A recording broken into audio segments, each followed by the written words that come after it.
This is 5 Live Sport. Tuffers and Vaughan's Cricket Show. It's a bumper 90-minute edition of the show tonight. Loads to talk about from that thrilling first test between England and Pakistan. Phil, matches between these two, they just don't disappoint. No, it was a fabulous game of cricket, wasn't it? Amazing the way England managed just to drag themselves over the line. They were coming second best for a majority of that test match. Got a very competitive Pakistan side here, but I think England are going to take some great confidence from that win. You think they'll go from strength to strength? Yeah, I think they will do. They've got the depth. They've got everything running for them at the moment. As you say, when you get a win like that with that fantastic partnership by Wokes and Butler as well, it just lifts the dressing room and lifts everyone. But they've got to be careful. Pakistan very dangerous with the ball. Get in touch with us tonight at 5 Live Sport on social media. You can email us too. It's tuffersandvaughan@bbc.co.uk. Tuffers and Vaughan's Cricket Show On 5 Live. Now, Tuffers, there's something missing. Is there? I think there is. It's Tuffers and Vaughan. Tuffers and Vaughan. Tuffers and Vaughan. It's Tuffers and Tuffers for now. At the moment, yeah. I hope we're not doing 90 minutes. Who can say? Anything can happen. I mean, if there's anything you've always wanted to say about Michael that you've been afraid to say with him next to you, I mean, now's the time. I reckon his internet's packed up or something.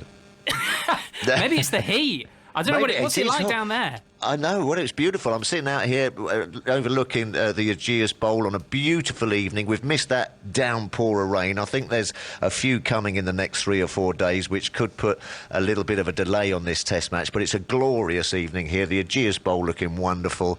And yes, I'm in an air-conditioned room, but I can see you've got your fan on, mate. Oh, listen to this, right? So is it a big dumb? Or is it a rattle? It looks like a baby's rattle. Yeah. So Phil has the benefit of seeing this on Zoom. It's the sort of the smallest Let me put it on full power though, right? You ready? Yeah. There we go. That's full whack right there. Oh, is it? Oh, that's a Nothing treat. much happening there, mate. I don't know what's the point of like the first level of it. Tony Livesey was saying, who puts the fan on like number 1? What's the point of that? It's not helping anybody at all. No, but it's warm. It is warm down there, and so that will make a difference. As you say, the pitch will be dry here. Managed to get a quick squiz at it just before the covers went on for the evening, and did look very, very dry. So, yeah, and anything could happen down here at the Aegeus Bowl. Do you know, I wanted to ask you about pitches as well, because, you know, there was certainly a feeling in that last test that it was starting to benefit Pakistan more than it benefited England. But at the same time, there was a big part of me that thought, hang on, they've had to make 3 pitches in a short space of time. Maybe we should give them a break. Yeah. Well, absolutely. And I think it was a fantastic cricket pitch. You know, if you got your head down, you could score runs. There was a bit in it for the seamers, which we saw from the Pakistan guys, especially the youngster Nazim and what have you. And then it started to turn and bounce. That's everything for me that you want in a cricket pitch, and they delivered. And as you say, they've been under a lot of pressure. The guys up there, they keep having to make pitches every left, right, and centre in a short period of time as well. I think that pitch was outstanding. I would have given it a 10 out of 10 for a fantastic cricket pitch, which just enabled everyone to perform, and there was a bit in it for everyone. That's what you want from a test match. Says the spinner, right? Yeah. Well, there you go. I would have got a few on it. I tell you, it was turning and bouncing. It was lovely. A great story that we've had in the last couple of days. Stuart Broad on Twitter basically saying that his dad is off his Christmas card and Christmas present list because Broad has got this £2,000 fine and he's got a demerit. Because his father is the match referee for all the tests here this summer, and he has obviously got in trouble, and he's got this fine and this demerit. Firstly, what's a demerit? I mean, I know it's a thing that people say he's got a demerit. Do players worry about getting this? Well, I mean, it's something that you don't want to get, a demerit point, if you've over-appealed or perhaps told someone to shove off or something, or, been a little bit boisterous or something, or, done something wrong and had a little bit of a go at someone. That's a demerit point. And if you get so many, then you get a ban. So you don't want too many of them. And you especially don't want a couple of grand fine from your old man as well. I'd have been fuming. God, blimey. Just off your Christmas card list. I think it might have been off a few other things, but... you've got to do what you've got to do, and if you've been a naughty boy, you get a slap on the wrist, and that's fair enough. But I don't think Stuart will be worried about it too much. But you don't want to, keep racking them up, because then you're going to miss a test match. You'd have loved to have been in that meeting, though, wouldn't you? Because normally we say, he's been summoned by the match referee. Yes. It's like going to, it's like going to see the judge. You know what I mean? Right. Sort of stand outside. You know what I mean? Head down. You know what I mean? Sort of like come in and you sort of say, hello, sir. Sorry, sir. You've been a very naughty boy. Don't do it again. And then you trudge out. But it's not something that you want to be doing. But I'm sure Stuart will be moving on very, very quickly from it, and looking forward to bowling down here. He's in great form. Are you banged to rights as soon as that happens? Can you sort of argue your way out of it at all? Yes, you can do. Right. Like a lot of things, you can go in there and say, I don't believe that, and I don't believe that, I don't believe that, and they say, well, that's how it is. Shut your door on the way out. But you do have a little bit of grace just to sort of plead your case, so to speak. But I think it's best just to keep your head down, take it on the chin, and move on. How many demerits did you pick up in your career, do you know? Well, we didn't have them in my time, but I used to get called into the headmaster's office quite a bit, you know what I mean, for a slap on the wrist and what have you. And in those days, they didn't pay you any money anyway, did you? So a little fine really hurt you in the pocket, didn't it? Nowadays, the boys have all got a few quid, but you didn't want to go up and see the beak. Yes, it's just one of those things that you have to get on with, and it must have been awkward. It must have been awkward with your old man dishing it out. I mean, brilliant. Oh, to be a fly on the wall in that meeting. Yeah, absolutely. So we've got loads to talk about. We've got a lot of time as well, but there's a couple of really exciting things we've got lined up. For example, Paul Farbrace is going to join us, and we're going to talk a lot about Josh Butler, which will be fun. It'll be particularly fun, Phil, because... I spoke to a football goalkeeper recently, Kasper Schmeichel, who said he doesn't like it when people who are not football goalkeepers judge him. Is it the same with a wicketkeeper? Will a wicketkeeper take criticism differently from other wicketkeepers than they would from, say, you? Yeah. I mean, it's a very individual position, isn't it, wicket-keeping? So, if you're going to take a little bit of criticism, you want someone, who knows it. But, I mean, I know a little bit about wicket-keeping. I've talked to some of the best. I've played with some of the best. And things like this rub off on you. So if you have got a point... and it's quite glaring, like a goalkeeper, Kasper Schmeichel, you keep letting in goals. You know what I mean? I don't have to be a goalkeeper to keep saying that you keep going through your legs, so to speak. So you do have an opinion, but on the other side, I do understand what he's saying because it's a very, a very specialised position. But, I mean, Josh has had a few of his problems, as we're going to get onto with Farby. But I mean, what a way to put things right. I think he probably thought that he owed the boys something. And he did it brilliantly. You know what I mean? What a great knock that was, just to change complete momentum. Get together with Wokesy and decide so quickly that this is the way we're going to do it, and then to score it in that sort of the manner and the time that he did, with all those things going on in his head about his keeping. He would have been a little bit miffed and a little bit upset with the way he was keeping. He was under pressure with the bat as well, hasn't scored enough runs, so all of these things would have been going on in his mind, and to then pull that out of the bag like he did with Wokesy and that, and the manner in which that sort of partnership developed was absolutely second to none. I mean, talk about the strength of character to do that as well. And that Pakistan bowling lineup is first class, by the way. So to completely take a game by the scruff of the neck and get England over the line was absolutely first class. Brilliant knock. So we'll have lots more on Josh Butler with Paul Farbrace. We'll talk about Mohamed Abbas. We're going to talk about does that Jimmy mean Anderson. I can't say anything? Does that mean I can't say anything about wicketkeeping?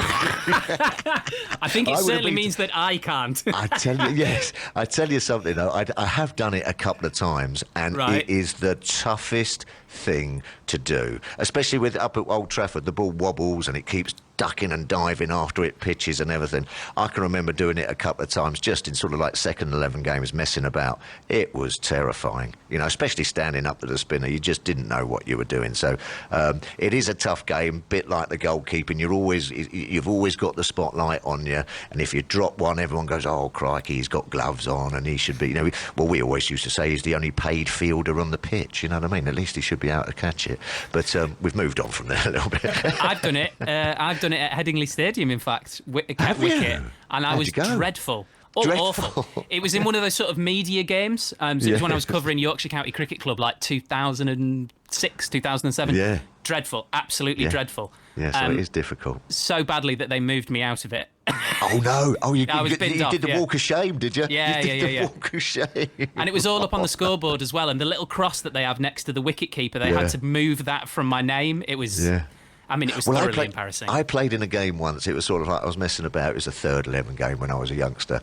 And there was this guy there. He was a bit of a legend in the sort of like the village team and what have you. And this fast bowler ran up, bowled it. The chap nicked it.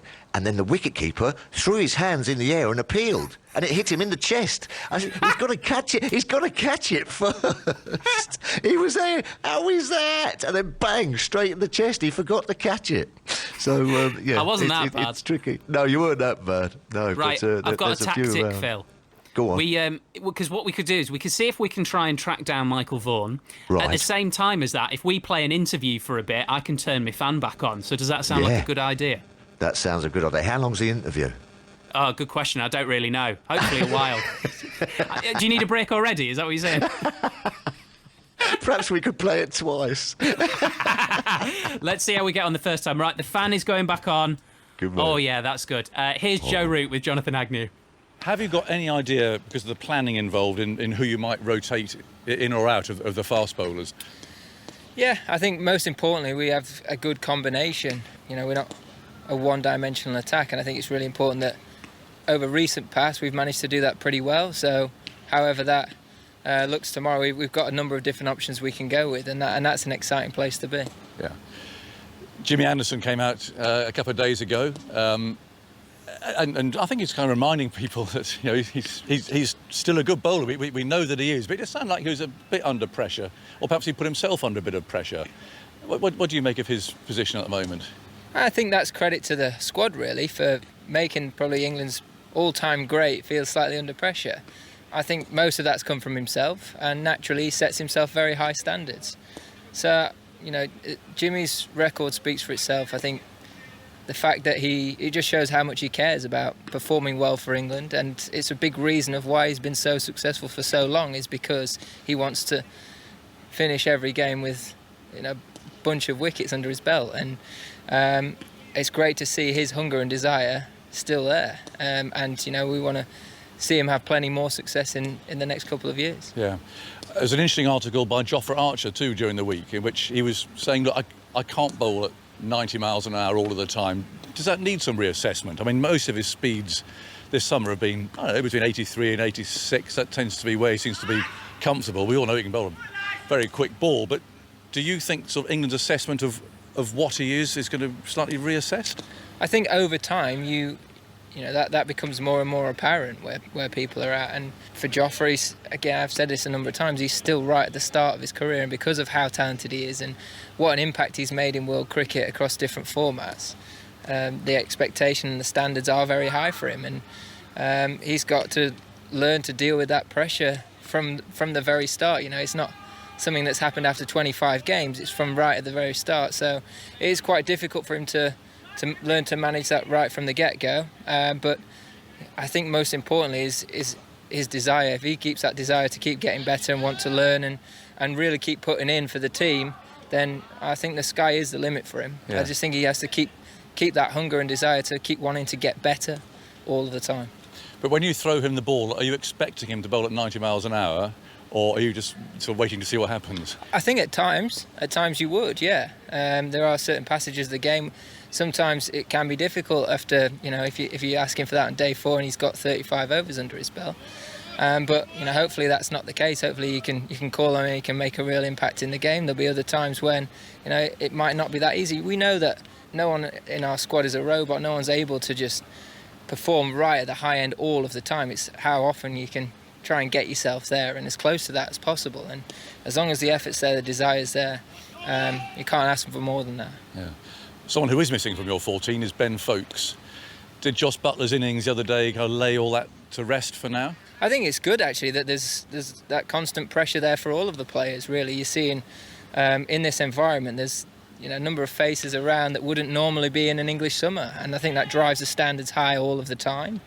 I think the most important thing is that for everyone externally has now seen what Josh's value is to this team and what he's capable of doing and why he's such a valuable part because under pressure, he puts in performances like that. You've seen that in World Cup finals and a lot in white ball cricket, and I think this could be the start of something for him in this format as well. He was very honest the other day about those mistakes, actually. I mean, have you talked to him about that as well? I don't think you need to. You know, he sets himself very high standards, just as Jimmy does, and a number of the guys do. And he has a very honest appraisal of his own game and his own performances. And I think that's a really important factor. If you want to get better and you want to keep improving, you have to be honest with yourself. You know, if you keep lying to yourself and kidding yourself, you're never really going to improve. So I do think that he's a world-class performer, and I hope that he can really back it up this week. And just lastly, you're without your talisman for these last 2 games. Ben Stokes, of course, having gone back to New Zealand. If I ask how you're going to miss him, it's a bit of a silly question, really, because you'll miss him a lot. Yeah, we will, but I think what it does create opportunities for the guys to come in and try and show what they can do in not necessarily the role that he plays, but within this team and how that looks without him, because there might be periods in the future where he is injured or he is missing, and we need to find ways of guys stepping in and filling those very big boots of his. But it is a big loss, obviously. He's vice captain of this team, he's a born leader, and his performances have been outstanding, and we're all with him at this time. Joe Root there with Jonathan Agnew. This is Tuffers and Vaughan with Tuffers and Vaughan. Yeah. Good evening. Apologies. Got my time slightly wrong. I was sat on a bench watching an under-18 cricket match when I got the call saying, "Why aren't you on air?" I said, "I'll be there in 10. I got it wrong by half an hour. Luckily, the game finished rather quickly. My team got hammered. We did all right. We just about muddled through, Mike. We just about muddled through. Well, basically, we just did all your best anecdotes are gone now, Phil. So I've got nothing. I did my after dinner speech, Phil, did you? Oh, what a routine it was. It was going to be singing and dancing next, I tell you. We've had an email in, which I had on my screen about 10 seconds ago, and now I've lost it. So I will try and find that. But I can tell you what it was about. I can tell you what it was about. It was about how England go about replacing Ben Stokes. Now, obviously, Ollie Robinson, the seamer, has come in, but that doesn't tell kind of even 5% of the story of how his wickets, how his runs, how his influence is going to be replaced, Michael. Yeah, I mean, first and foremost, we must say that our thoughts are with Ben and all his family. Obviously, the trip back to New Zealand, we hope he can come through it. His father, Ben, will be missed. If you actually look at the last 2 Test matches when he hasn't been able to bowl, apart from that burst on the third evening when he got a couple of wickets, he hasn't contributed a massive amount in terms of runs or wickets or catches. But I'm pretty sure even on that last day when the chase was on, he is so important in that dressing room. You only have to kind of go back to what he's done over the last year or so. I think he's given this team a huge amount of belief. He's given them that inspiration and that probably calmness to know how to chase down a target like, Chris Woakes and Josh Butler chased down just a few days ago. So England will miss his mentality. They'll miss his kind of... he's probably like Ian Botham, Freddie Flintoff. They always believe they can win from any situation, and it's very, very hard to replace that mentality in the dressing room. But in terms of the actual expertise of what he's delivered out in the middle, I've been really pleased that England have won 2 games of cricket without him having to do much, which is a good sign that the team, and also Jimmy Anderson, Jimmy's not had to do a great deal, again a world-class performer. So this England side have won a game of cricket, particularly the one in Manchester against Pakistan on a pitch that was against them. They lost the toss. It's been a problem. Bowling first, batting last. Ben Stokes didn't have a massive game in terms of numbers. Neither did Jimmy Anderson. Yet England won, and I think that's a real promising side for the team. Yeah, I think that also, Ben Stokes, you're right.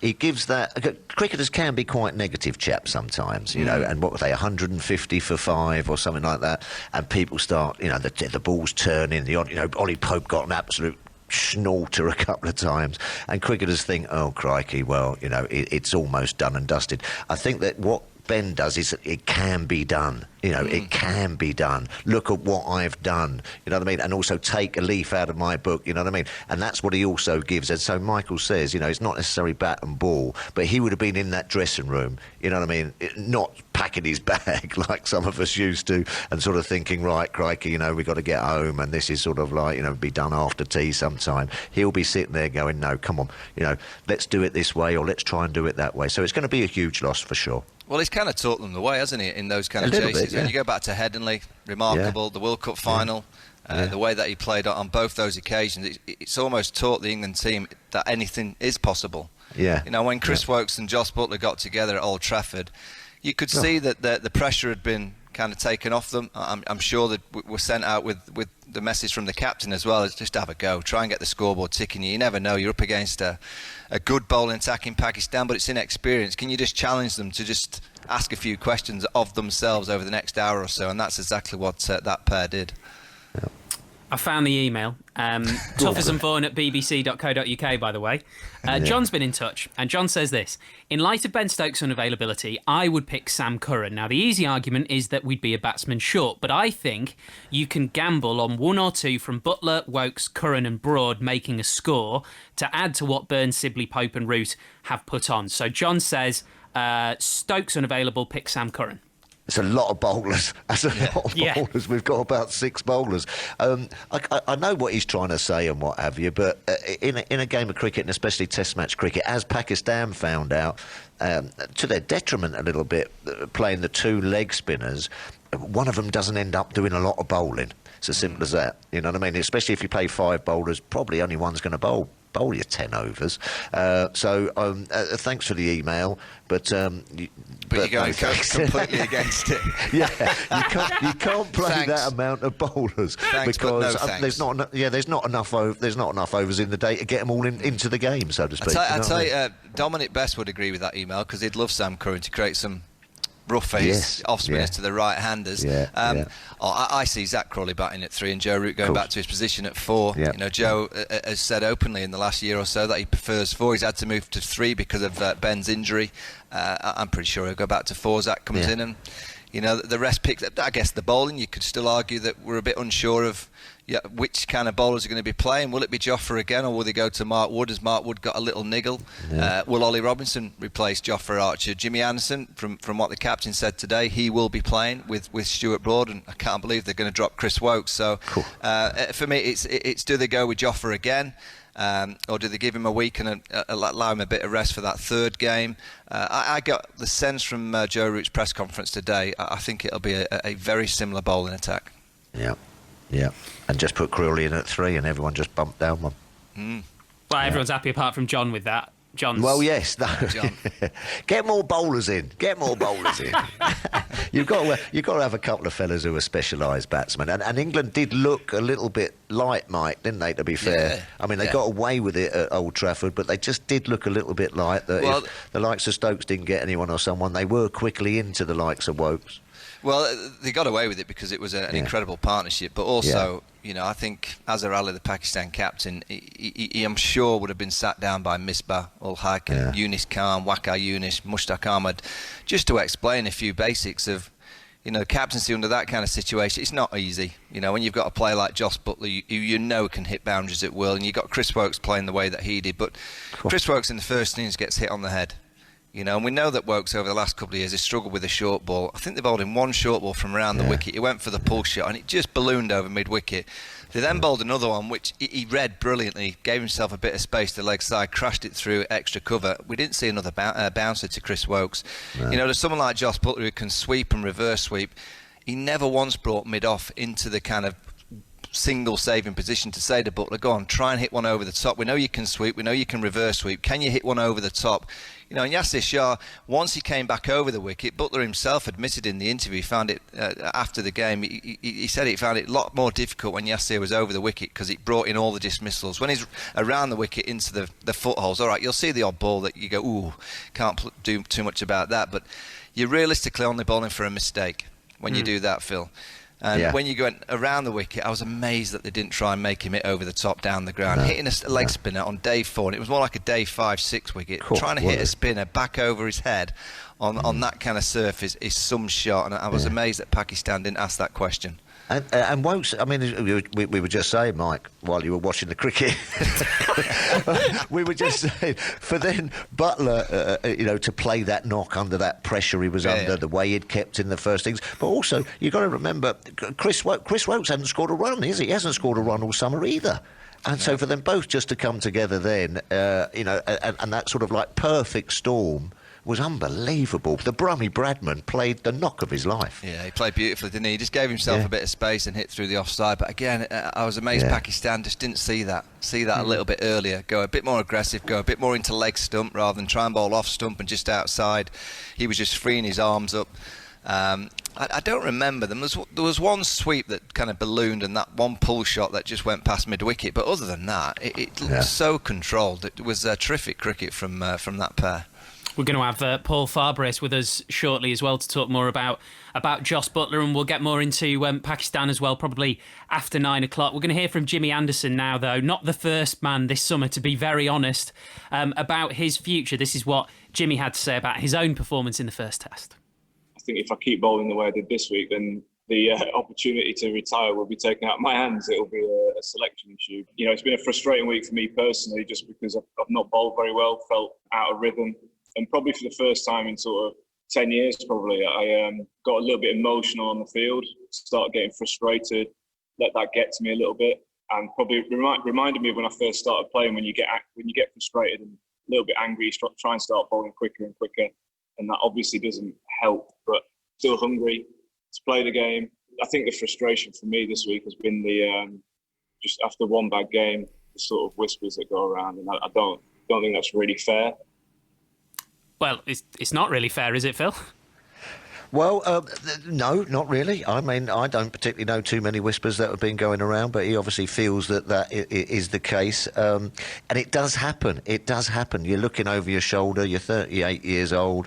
I mean, when I was coming to the end, that sort of a realisation that happened to me, that I started getting frustrated with myself, that I couldn't then get the people who I thought I could get out, if you know what I mean. And it sort of like started to annoy me a little bit. And that's sort of like the first thing that I then sort of started to realise in my position in my career, that perhaps I was coming to the end, and then you've got to actually then just refocus yourself a little bit and not then, as he said, start trying to bowl too fast or try looking for that absolute Jaffa. I mean, Jimmy Anderson knows how to bowl. He'll know how to bowl till the day he dies. It's as simple as that. But it was that's quite a big admission of himself, saying that he actually was getting frustrated with himself. You know what I mean? But I'm sure he plays. I'm sure he plays here without a doubt. Well, I think that the captain pretty much put that to bed today. He said that Jimmy Anderson will be playing. Joe Root also said, you question Jimmy's ability at your peril. I don't think anyone's questioning Jimmy Anderson's ability. There's not one person that I listened to or kind of read all the articles saying that Jimmy Anderson can't bowl. I don't think he's bowling that badly.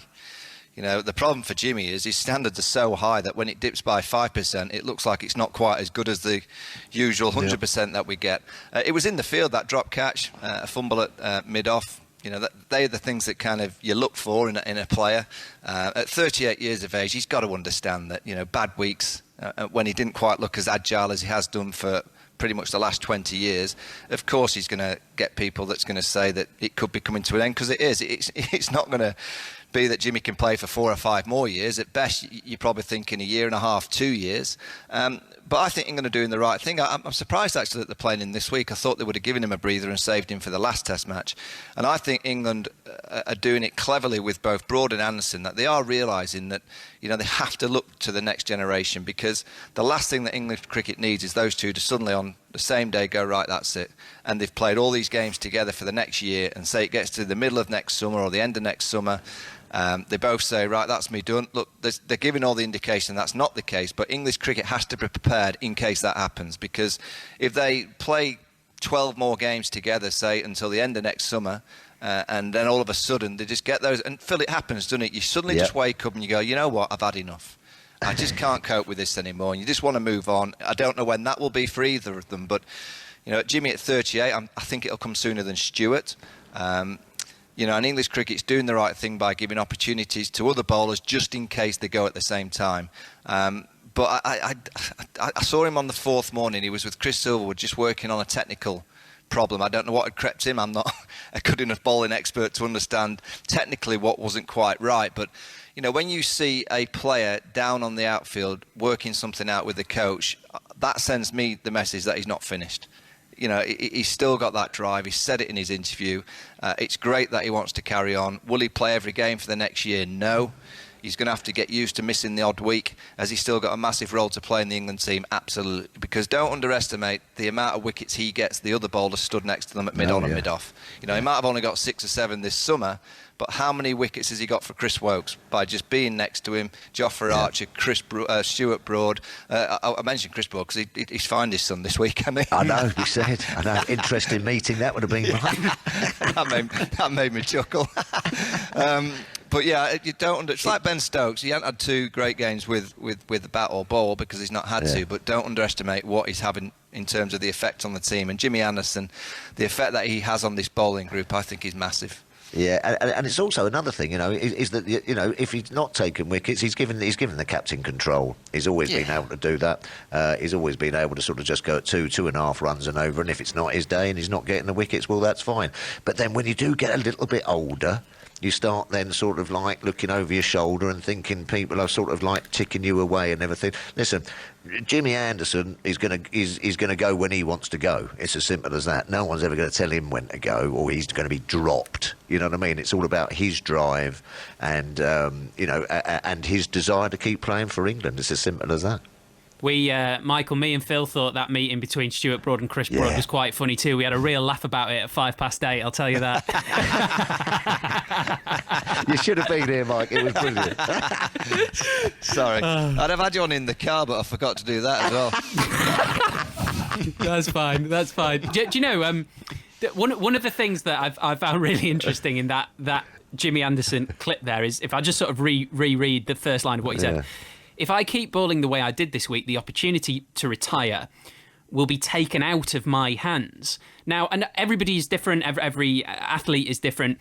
I was thinking this afternoon about this, back to when Adam Gilchrist retired, and he basically retired mid-test match, didn't he? Because he dropped VVS Laxman, and then he decided, well, if I'm going to be dropping a player of that importance, then I don't want to do it anymore. But from what Jimmy Anderson was saying, it sounds like to him it's particularly important to go out on his own terms.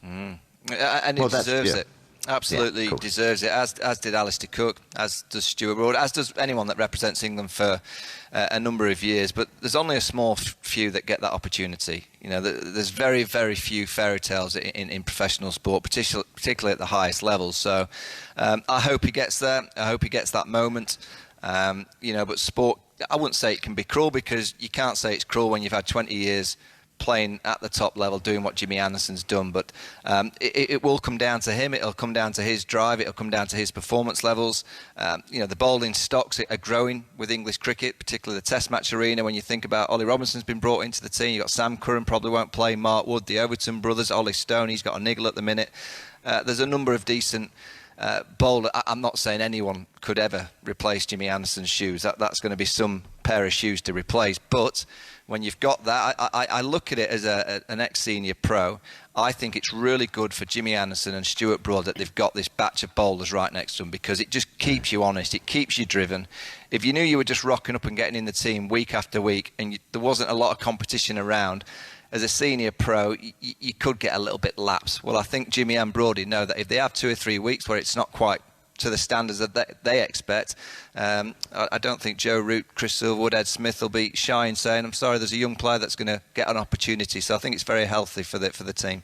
Yeah, I mean, Mike, both of the guys, will they have a plan in their mind, sort of down the line a little bit, or are they still sort of waking up every morning saying, I'm going to go and get five, or I'm going to go and win this Test match for England? Well, I think you have the psychologists will always say, you know, you've got short-term goals, which are those fifers that, you know, this series, how many wickets you're trying to tick off for this series, and then you've got medium-term goals, which is possibly, you know, seen through the winter into next summer, and then the long-term goal, I'm thinking it must be to win the Ashes in Australia. That's only a year and a half away. It's not that long, but I'm pretty sure Jimmy's thinking of 600. He's 590 Test match wickets. You know, another 10, he gets to 600. I just like the drive. You know, when you're 38, he doesn't need to be playing. But I think it's a great lesson to all sports people that it's not just the numbers, it's not just playing for England. It's just the drive of wanting to get out there and play. It wouldn't surprise me with Jimmy, and this that he goes and plays a few games for Lancashire when he finishes. It wouldn't surprise me. I think he loves bowling that much that it wouldn't surprise me if he finished for England and he just went and played 4 or 5, even a year's worth of county cricket, just wobbling him around at Old Trafford. Yeah. That wouldn't surprise me with him. Yeah, and he'd be about 55 by then. Yeah, he was saying, as you say, it was a frustration as well. We heard that coming across. That's not necessarily about his own personal sort of wicket tally. It's his frustration at not being able to sort of like put his performance in for the team. You know what I mean? That's when what sort of starts creeping into, you know what I mean? Crikey, O'Reilly, I want to be doing this. You know what I mean? It's not sort of going away and sulking and sort of saying, oh, everyone's having a go at me and I can't get anyone out, blah, blah, blah. It's like you're not actually then, usually I'm in this position where I'm sort of like leading the guys to a win, and that then becomes a frustration. Well, as well. I think the frustration for Jimmy Anderson will be, and he won't admit it, I'm sure, but when you've got Stuart Broad who's getting wickets for fun, you've got Chris Woakes getting wickets for fun, the similar kind of bowlers really, bowl about 83, 85, and he's not getting those wickets, but sports people have those kind of moments. Like a batsman, you think you're playing all right, but you're not getting the scores, and then someone else goes out, has a bit of fortune, and you're seeing your teammate get 100, you go, that should be me. So you can get a bit frustrated with that. I'd say he probably could bowl a yard fuller, that's all. But he seemed to me like he was working on some aspect, whether it was follow-through, getting through with that right hip. I'm not too sure what it was, but he had a yellow strip down the surface, whatever that means, Phil. He had a yellow strip down the follow-through. I don't know what that means, but it was a yellow strip that he was trying to get away from. Was he having trouble getting it down the other end? No, the ball was going down the other end, but maybe I don't know what it was, but it looked to me like he might be just working on that hip getting through and making sure that he was getting off the wicket. One thing, we're talking about, sportsmen, it is the enjoyment factor as well. You've got to be out there and you have got to be enjoying it. You've got to enjoy digging in on flat pitches when the feet are hurting and the legs are sore and there's not a lot of movement, you know what I mean? It seems easier to do that when you're a little bit younger, you know what I mean? And sort of like go down, get in the dirt and sort of start scrapping with the batsman. That's the thing that then slightly leaves you a little bit. Well, that's why I say... When it starts swinging and seaming and you're getting wickets, well, you can go on till you're 105. But that's what I say, Phil. Yeah. That's what I say. There's weeks that you don't do that much wrong, but you don't get the rewards. And I thought Jimmy had one of those weeks where you look at that opening burst on day one to Sharma. He made him play and miss it about 12 deliveries. Exactly. He could easily have had a couple. He had the drop catch of Ben Stokes in the second innings. Early on, he could easily have got a 3 or 4 for if he got that early breakthrough then. And then maybe in his second spells, he just bowled a bit safe. He bowled safe into the surface, and the odd ball just kind of sat up a bit too short, and he got punished. He's not done yet. He's got a few more poles left in him. Cool, not off. What was really important, I think, that you said right at the start of that, Michael, is that everybody who puts on that shirt deserves to be able to go out on their own terms. But as you said, that very, very rarely happens. So Matthew Hayden had something to do with me going out. 170 at the Oval had something to do with me stopping.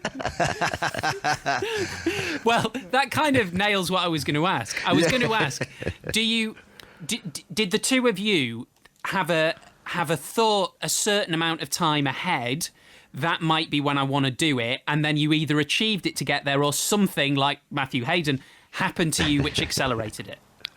Well, mine was the captaincy. I decided before the South Africa series, I think it was the third test, I think it was, that I decided that was it.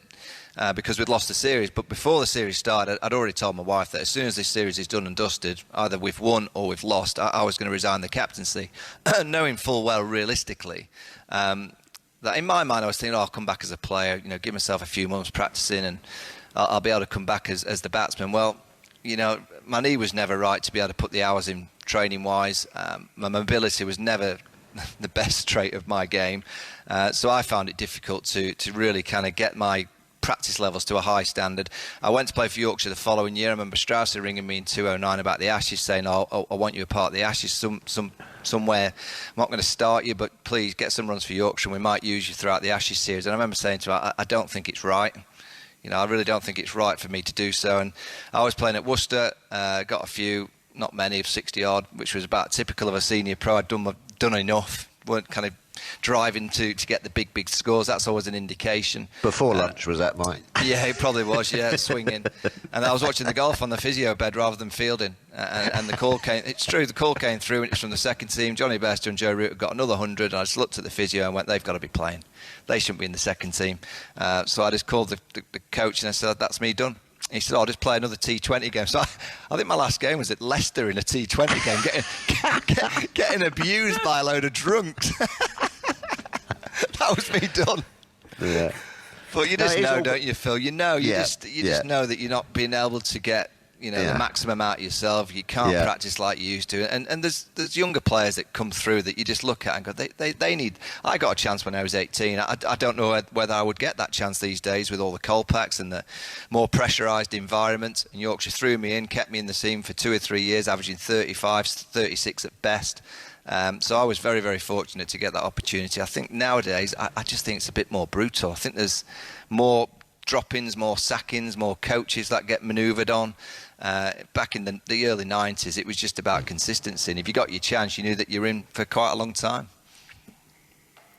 Go on, Phil. How did it happen for you then? No. Just really, it was sort of, you'd drop out of the England sort of setup, and then you'd go back and then, perform well for your county, and then almost, knock the door down until they couldn't pick you again. And, that had happened sort of so many times that you get a little bit older that you then drop down to sort of county cricket, and you try to, you still take wickets for county cricket, and you think, well, I'm not going to get back even through weight of wickets, and so there just comes a time when it's time for someone else to have a go. What about runs, Phil? You could have got a few runs just to... Well, I could have worked a little bit harder. A few runs.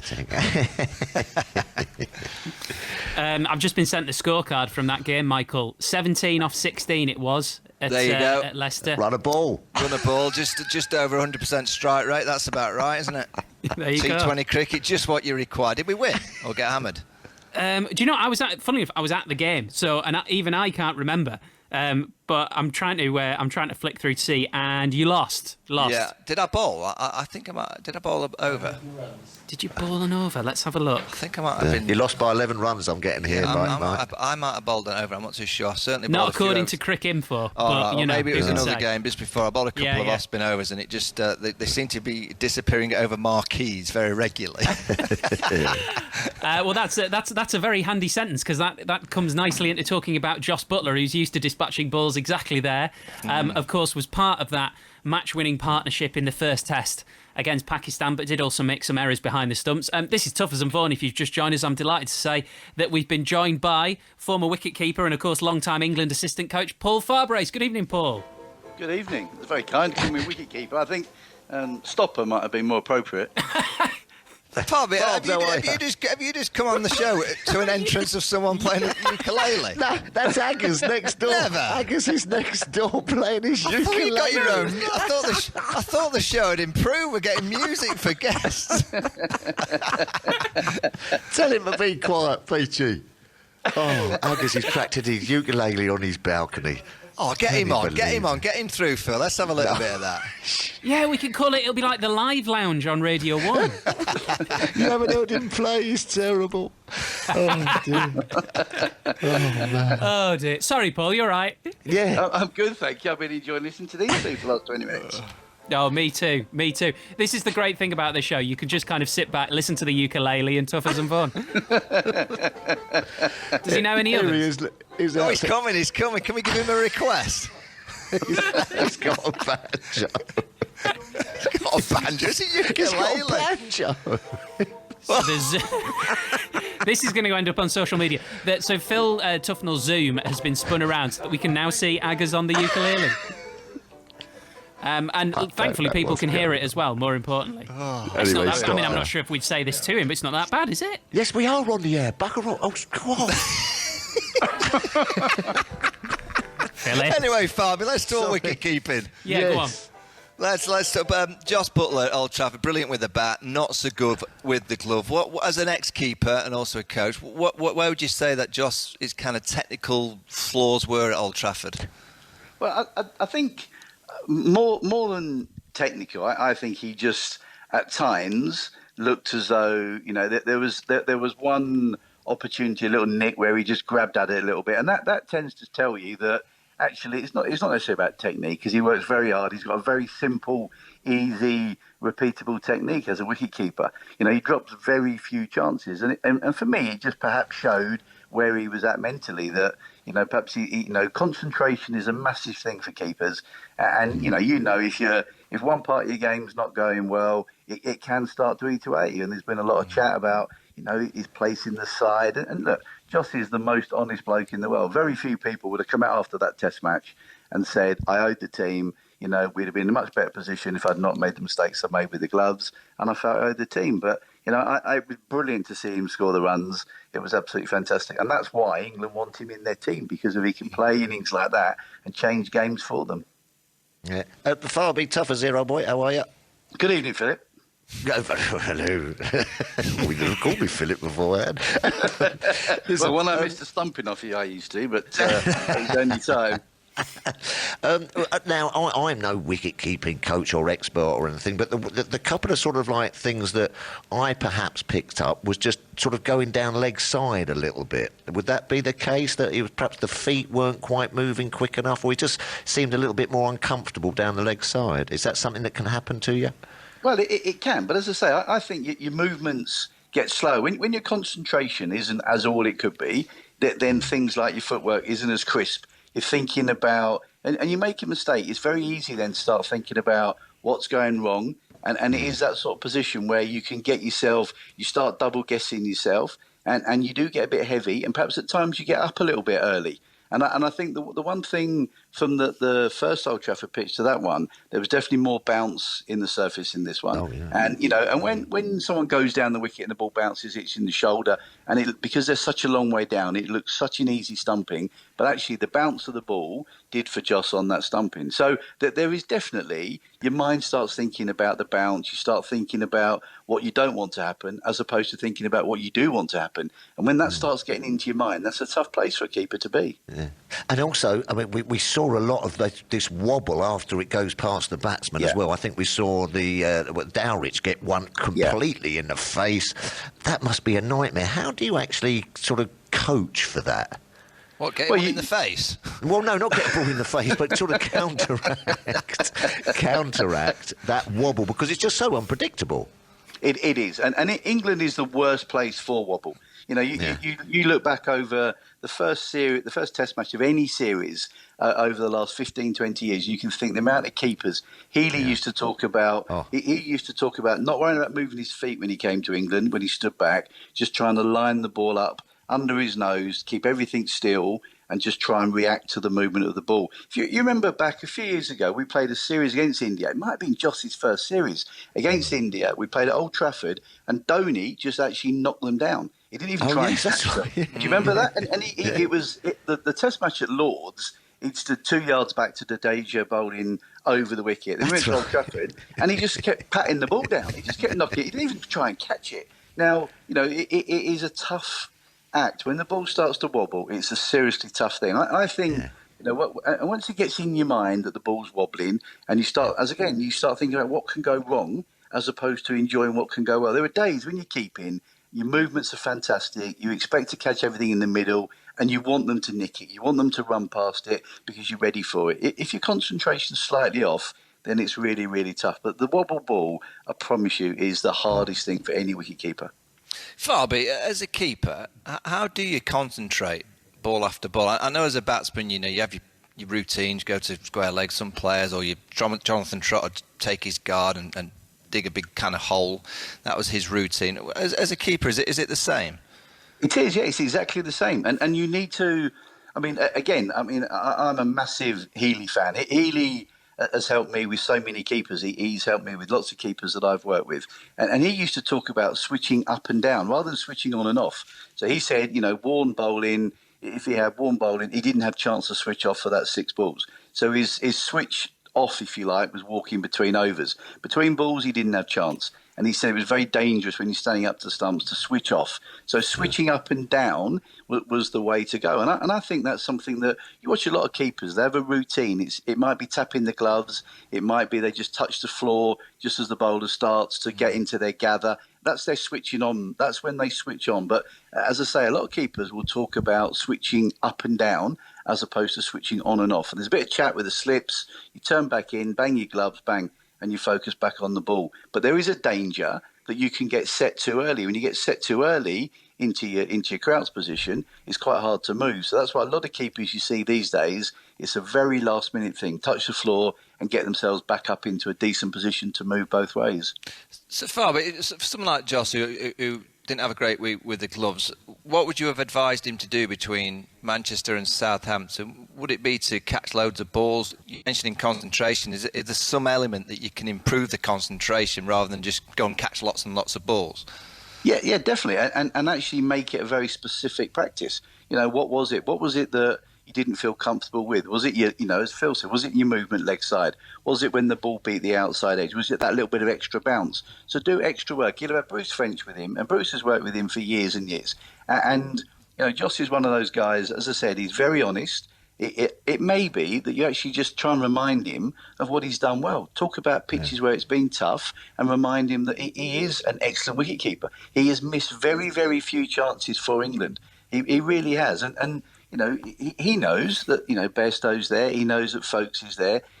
These guys are breathing down one another's necks. But when Joss has kept, he's actually missed very few chances. And I think the conversation between him and Bruce French these last few days will have been about remembering the good stuff. Remember why you play for England. Remember why you're a good cricketer.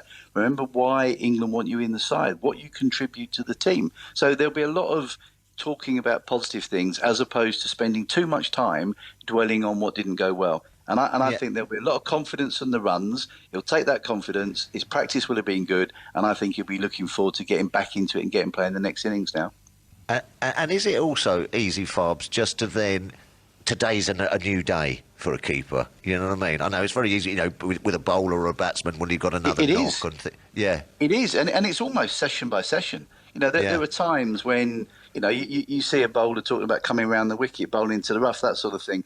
Actually, that switches you on. You want to be involved in the game. That's one of the reasons why you become a keeper, because you want to be involved in the thick of it and you want to be part of it. And it is, sometimes it can be session by session. Ball stops wobbling after lunch, the ball changes, the shine on the ball might change, the ball stops wobbling, it gets a bit easy, your feet start to move again, your concentration's flying, it's in the middle of your gloves, and all's well in the world. So it's not necessarily even day to day. It might just be session by session as the conditions change. Farby, just getting that score and that positivity of leaving Manchester with a test win, that's important, isn't it? Winning for the team, obviously. Huge. How easy is it, though? Just because the different skills, you can bat, but you obviously then have to catch the ball. How easy? I mean, it's easy for us to say, you'll go away with Bruce French, catch a few balls, get told all the positivity about, how important it is for the team. But how easy is that for a keeper to put that all to a side once, tomorrow morning starts in the test match?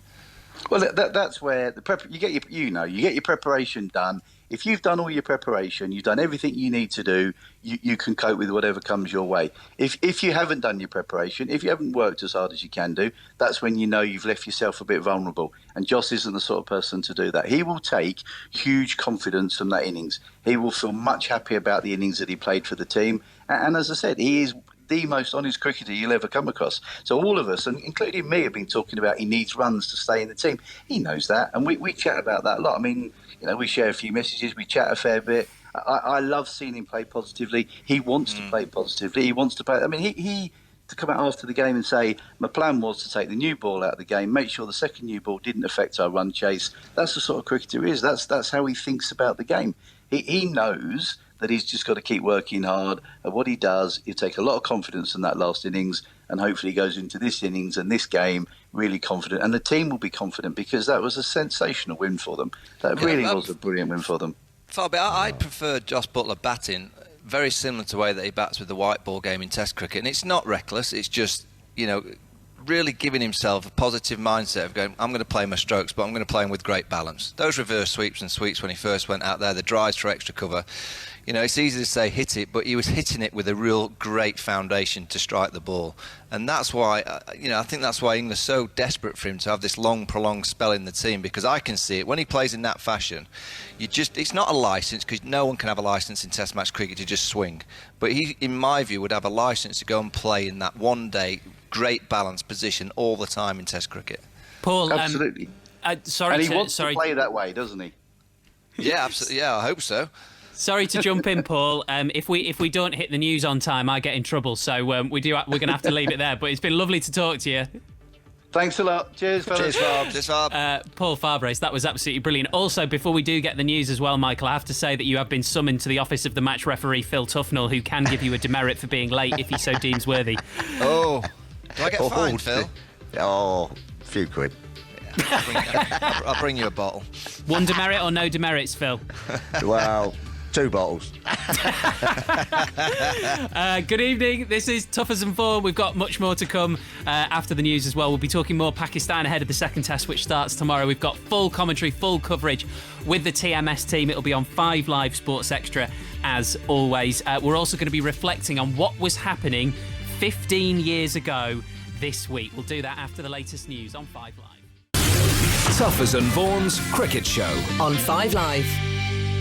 Good evening, welcome back to Tuffers and Vaughan. We're with you until 9:30, and then there'll be a special hour-long programme exploring how lockdown has affected the lives and careers of footballers in the lower divisions. Before that, still to come, we're going to hear from Alex Hartley ahead of the return of the women's domestic cricket season.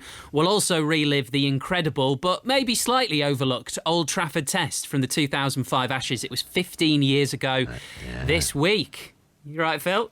Yeah, what a test. What another absolute belting test. I mean, they were all amazing. They were all amazing. Yeah, they were. I know we've got a little bit before we get into it. However, I do understand why one might say overlooked, Michael, just because of the company that it was in. Well, yeah, a few days after the nipper down in Birmingham, but to see the amount of people locked out on the last day, I think most people kind of remember 20,000 locked outside the ground. I thought it's probably in my time as captain. I would say it's probably the best performance we produced as a team. We lost one session, I think, on the Saturday morning when it rained, and Shane Warne clobbered us around a bit. We played tremendous cricket for the whole of that game. Apart from, as I said, that one session, it took some doing against that Aussie team. So, yeah, we didn't win, but I thought it was a very high-class performance, if I may say so myself. Oh, should we just do this now, Phil? Should we just talk about it now? Because I've whet my appetite a bit now. Well, I remember exactly that. I remember watching it on the telly. Ricky Ponting absolutely playing the knock of his life on a wearing Old Trafford pitch at the end. Steve Harmison steaming in, trying to get that last wicket. Could hardly had any energy left in his legs. Freddie Flintoff absolutely busting a gut as well. And the other thing was, as you say, everyone queuing outside Old Trafford. They had to lock the gates. I think it was the first time, that's happened in years. So, an amazing day. And as you say, an amazing test match. Just, involved in all those amazing test matches that we were privileged to see. Yeah, Phil, one of the most bizarre things, there was a few replays, and I haven't watched a great deal of it until I noticed that when Steve Harmison got Ricky Ponting caught down the leg side, it was at short leg. Was it you? Me. Was it? That is where the game has moved on, that now they have official high-class short legs in position. What was I doing at short leg with the helmet on? You don't strike me as a short leg, Mike. No, I mean, what was I doing there? Where was belly? Did you have the pads on and the helmet? Yeah, I had everything. And I saw it off the glove, off Ricky's glove down the leg side, so I was in the perfect spot to know exactly that it had come off the glove. But no idea what I was doing at short leg. No, I love that you only realised that when you watched it back. I just completely forgot. Me? And I was like, who's that tall chap at short leg? He doesn't look right. It's me.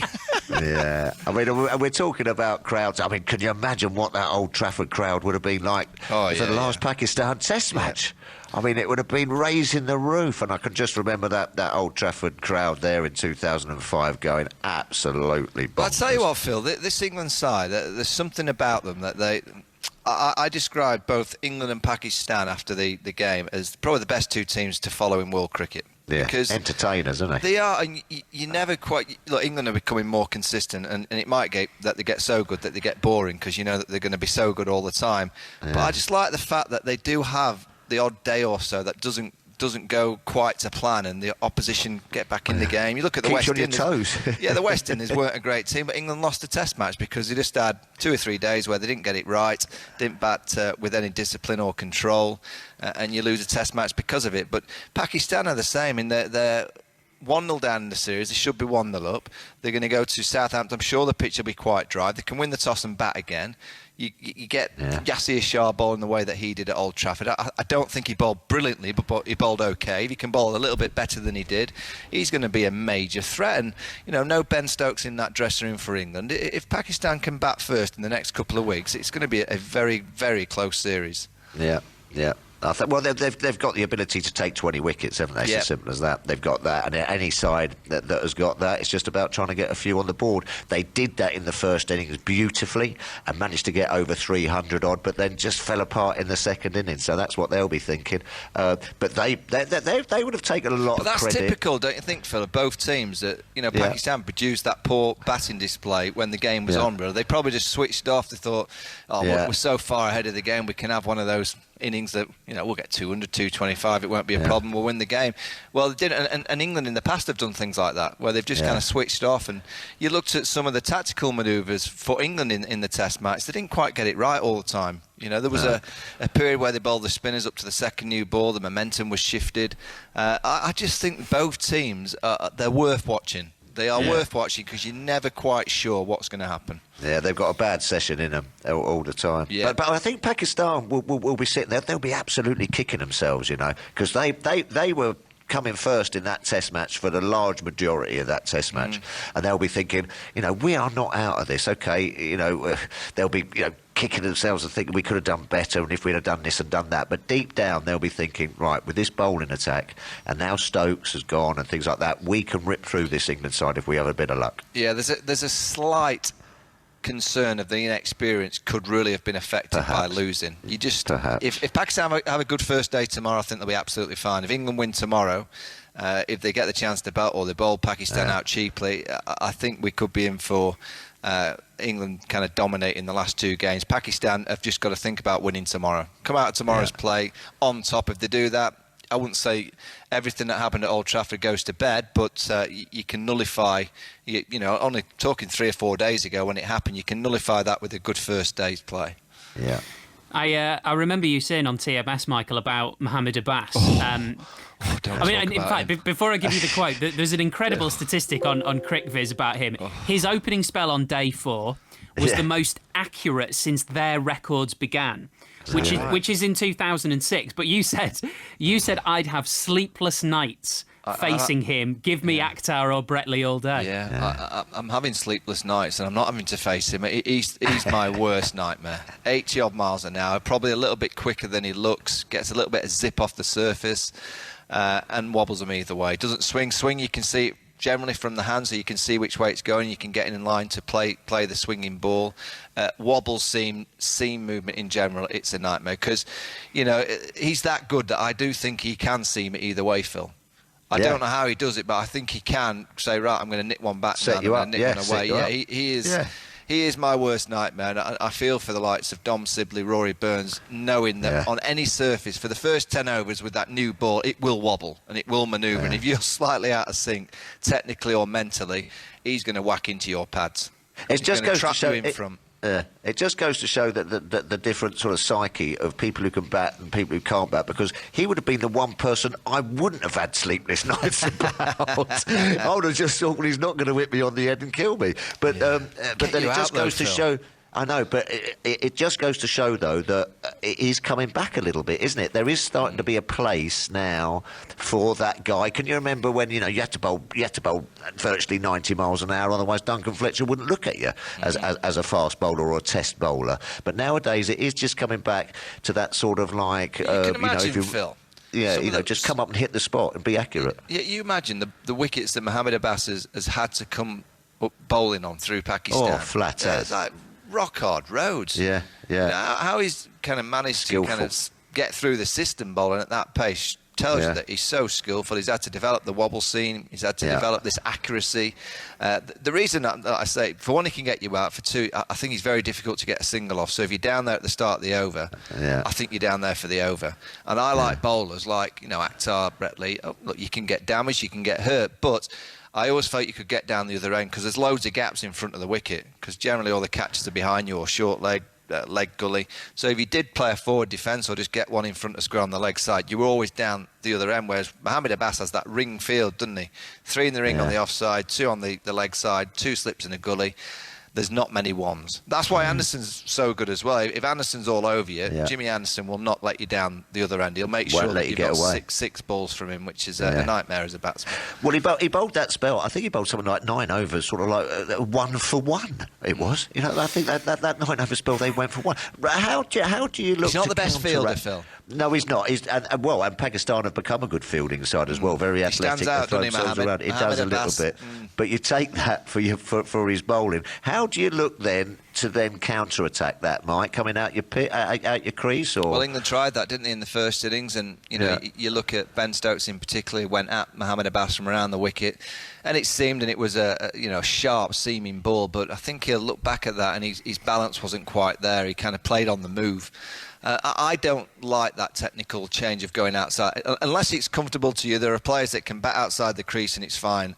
I found it very difficult. I spoke to Alistair Cook about it as well. He found it very difficult to go away from what he'd been doing all his life, which is pretty much crease line, 1 foot in front and 1 behind, and that's your movement. So you've got to see him off. You've just got to see him off. I personally say just give him his first spell. Let him have his first. But look, if he bowls you some bad balls, of course you have to be in the mindset to give it a good old clout. But, if he bowls 6 or 7 overs and he gets 0 for 10, I'd take that. Just get him out of the attack. Knowing by the time he comes for his second spell, when the ball's a bit softer, a bit older, you will then probably be a bit more confident and be able to hit through the line of the ball. Trying to hit through the line of his deliveries early on is very risky because he's always just doing a little bit.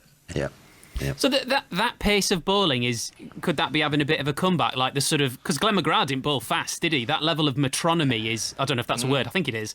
Yeah, it's good enough for us on this show. It's actually far too many letters for us on this show, to be honest. Metronomy, love it. Yes, I like that. I think it is a little bit. I mean, I think that now people are looking for a balanced attack. Beforehand, it was sort of it's a bit fashionable, isn't it? You have sort of like, we want like Archer and Wood, and then you need this and that, and the balance of attack. I think you need a bit of everything in an attack nowadays. But when I certainly was sort of in my pomp, you wouldn't necessarily be the first the coach was looking at if you were doing what Mohamed Abbas was doing. What about so on balance, Phil? England's obviously, you've got Wokes, Broad, Anderson. They're Abbas style.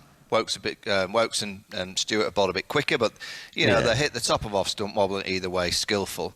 Yeah. Now, what do you make of Jofra Archer? I mean, is it that Joe Root, the captain, has to kind of sit down with John and go, look, we need you to bowl in quick. We need you at 90 miles an hour. If it means that I have to bowl you 1 over less, and maybe 1 spell less to get 12 to 14 overs of real pace every day, I think England are desperate for that kind of difference in their attack. I don't want to see Jofra bowling 82, 83 miles an hour because we've already got 3 of those. He's in the team to be a difference.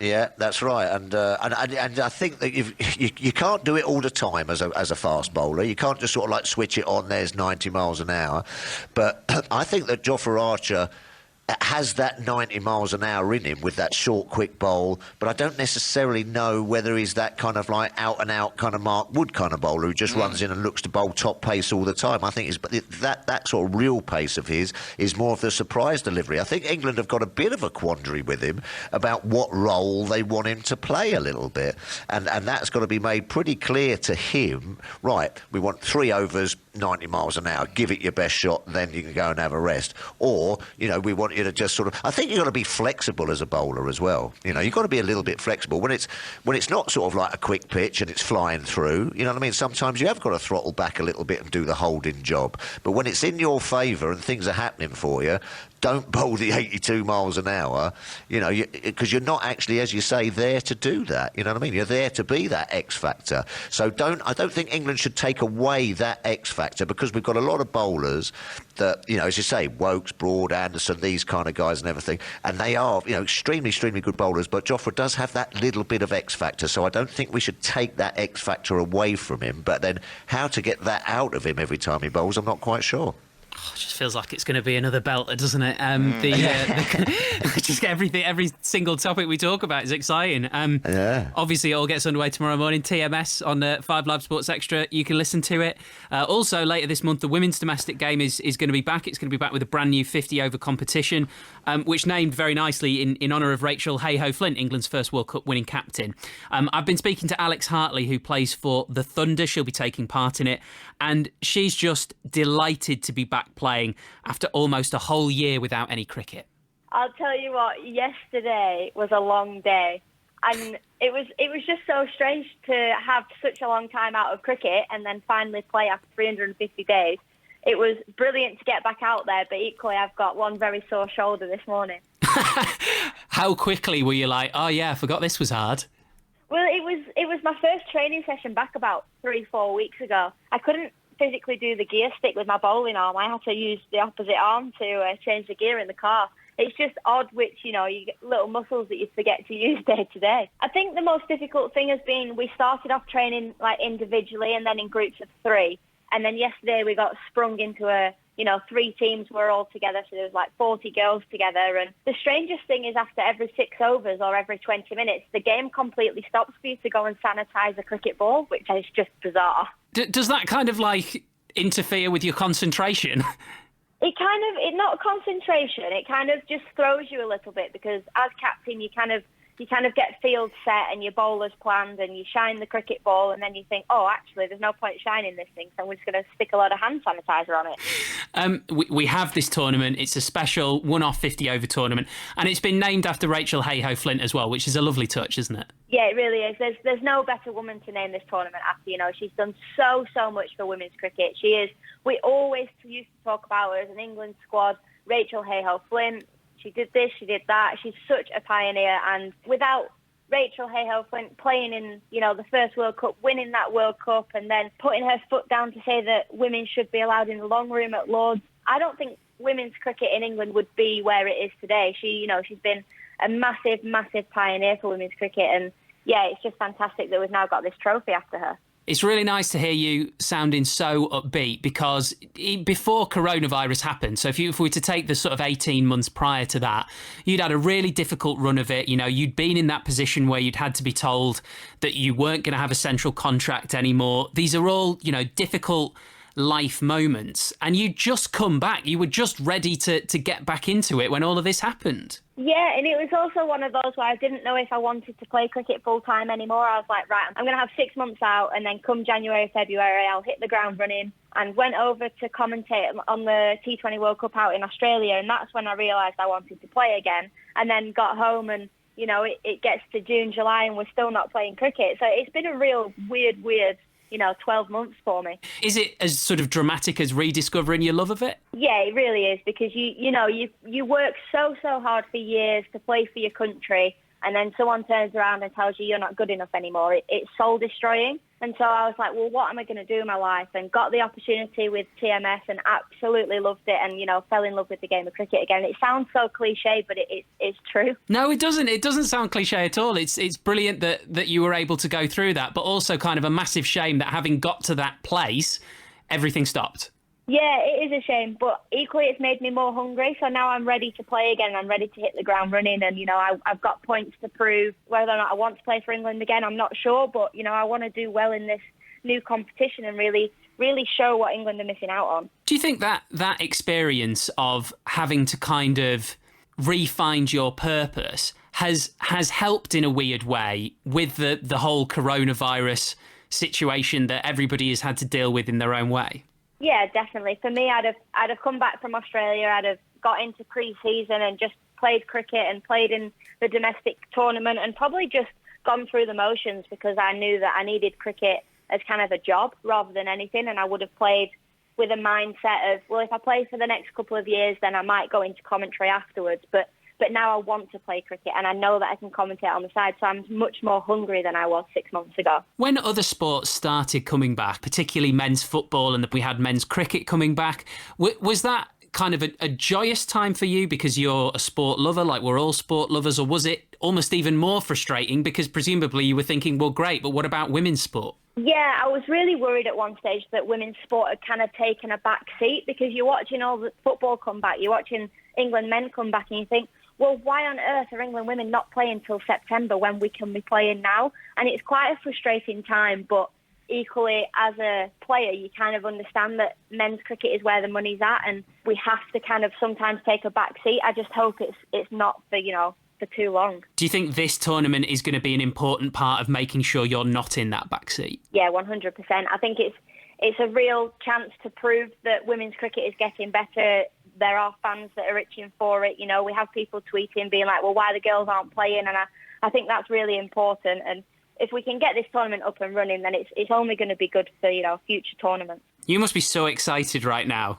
Yeah, I am. I'm itching to get going. I've played one warm-up game, and I just can't wait for the 29th of August now.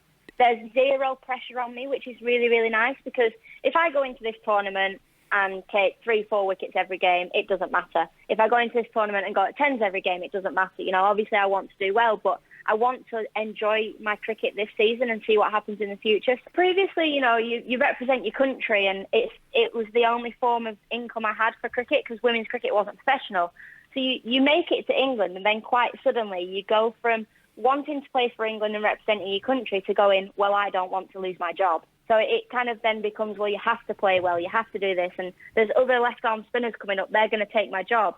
And it affects your performance, and, I started performing badly because I was too busy concentrating on everyone else, and the worst-case scenario happened because I kept thinking I had to not let it happen, if that makes sense. Yeah, it does. No, it makes perfect sense. And do you think that means then that, so you said before that you haven't kind of made a decision about what you might or might not want to do with England going forward, but let's say you did decide, okay, this is something I want again. Do you think you might be sort of better prepared for it if you had a second time round? Oh, yeah, 100%. And it's one of those sayings where things happen for a reason, but if in a year or two I do get an England call, I know that playing for England is not the be-all and end-all, and I know that I love cricket as a sport, so I will just enjoy the moment, and what will be will be. Representing your country is the thing you dream of from being a young girl, a young boy. It's what you want to do. As a cricket player or fan, I won't let that affect my performance ever again. Alex Hartley. Firstly, Michael, great to have her back and great to have women's cricket back. Yeah, absolutely. I felt a bit for the girls over the last few months because they didn't really get a mention, and then obviously the announcement of women's cricket in terms of the internationals and then the domestic, and it's so important. It's been a revelation, the women's cricket game, for many, many years, and the girls need to get that opportunity to get out there and play. The 8 teams will be out there, as Alex has just mentioned. So it's great. And I'm sure, when you're a pro and you kind of have nothing to go into in terms of aiming, you kind of get a little bit lapsed. I can only imagine the psychology of it all over the last few months when you've not really had that date to get prepared for. Now they've got a date to get prepared for. They can get in the nets, get practicing and get ready to start the competition. Yeah. And from her perspective as well, she lost the central contract, then she took time out of cricket, then she came back, then cricket and everything else stopped because of coronavirus. It must be so difficult as a top athlete to have a huge amount of time out of your sport. Yeah, it's, I spoke brilliantly there about her story. When it's taken away from you and, you kind of go and find something different, a bit of commentary, and you enjoy that. I do think it's nice that you can then go back and play your sport knowing that you have got something else to fall back on. When it's just purely cricket or purely football, whatever you're doing, I think sometimes that can be very pressurising. That you've only got that one opportunity to do well. When you do kind of hear of a lot of the England players now. Someone like Joe Root, he's trying to branch out and do things away from the game just to make sure that you're not just solely a cricketer. If you can have a few hobbies or, business interests that just kind of switch your mind off the pressure zone of playing the game and watching the ball, whatever it may be that you're doing, I certainly do think it helps the mentality. Yeah, it means that you can enjoy your cricket, doesn't it? Instead of actually, as she was alluded to there, playing it as a job and looking over her shoulder. There's nothing worse to be in that position because you actually forget what you're then doing because you're too busy worrying about everyone else. Always, have something else that then, you can focus on a little bit. Otherwise, it does become a bit of a bubble. Phil, can I ask you what you're drawing? Because I can see you doodling. I like a doodle. Steve, just have a look at this. Show us. I reckon there'll be that character. You tend to do the same character all the There you go. There's the doodle. That looks quite good. No, it's all right. Can you tell the listeners what we're looking at, Phil? Well, no, it's just a little bit of a scrambled brain. That's what it is. There's nothing really to look at, just a load of different sort of I thought you were there, writing things down and questions and information about. And then I just triggered. I thought, I know exactly what he's doing. Having a doodle. Well, you two were on last week when Ross County briefly came up because they signed 3 players called Ross. Yes. And then he scored. And then another Ross scored. So live score for you in the Scottish Premiership right now. Go on. Ross County 2, Kilmarnock 2, goal scorers Ross Stewart and Ross Draper. Just one to go and it's a full house. Yes. So we've got 3 goalkeepers and a couple of 3 outfield players all called Ross. It's just phenomenal. I love it. They're going to be my second team from now on, Ross County.